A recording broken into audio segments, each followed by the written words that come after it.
Now to our other top story. The LeGrand woman charged in the murders of her 3 children appeared in court for her preliminary hearing today. Patricia Ortiz was at times emotional when prosecutors shared evidence they say shows she suffocated her children in January of 2022. And thank you for joining us tonight for Action News Live at 6. I'm Margot Kim. And good evening, I'm Rowan Armstrong. In a story you'll see only on Action News, reporter Vince Ibarra shares what happened in the courtroom and the wave of support for the suspect. And we do want to warn you, some of the details in this case may be difficult to hear. Patricia Ortiz entered a Merced County courtroom in shackles on Tuesday morning for her preliminary hearing. Ortiz is accused of killing her 3 young children in January 2022. The defendant acted with deliberation. When the judge read the charges, Ortiz was visibly upset. She's charged with 3 counts of murder after prosecutors say she killed her 2 daughters, 8-year-old Anna and 3-year-old Alexa, and her son, 5-year-old Mateo, before trying to kill herself. The deputy who arrived first on the scene testified he found Ortiz in the bathtub.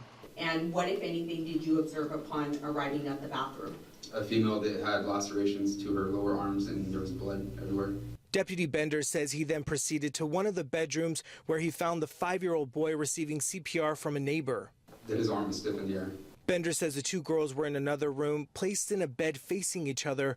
Both young girls were cold to the touch. The coroner eventually ruling all 3 children were suffocated. The swollen brain, the asphyxial changes in the brain. Mark Super, the forensic pathologist who performed the autopsy, says it would have taken roughly 5 minutes to smother each child. In addition to suffocating, Super says it appeared 8-year-old Anna may have been bound. On the wrists around these marks were these sticky particles of foreign material. These actually did look like particles of tape. Despite the prosecution's theory, a wave of support filled the courtroom for Ortiz. Her brother spoke with Action News and says he wishes he knew sooner his sister was suffering from mental health issues. We want her to see and feel our presence and the love we have for her. We're going to be here to support her always because she deserves it. She's a good person. And Ortiz will be back in court on Wednesday morning. In Merced, Vince Ibarra, ABC 30 Action News. If you or a loved one is struggling with mental health issues and needs support, you can call or text the number on your screen right now, 988. The number for the National Suicide Prevention Lifeline is also on your screen. To learn more about resources in the Central Valley, watch our ABC 30 documentary, A Critical State of Mind.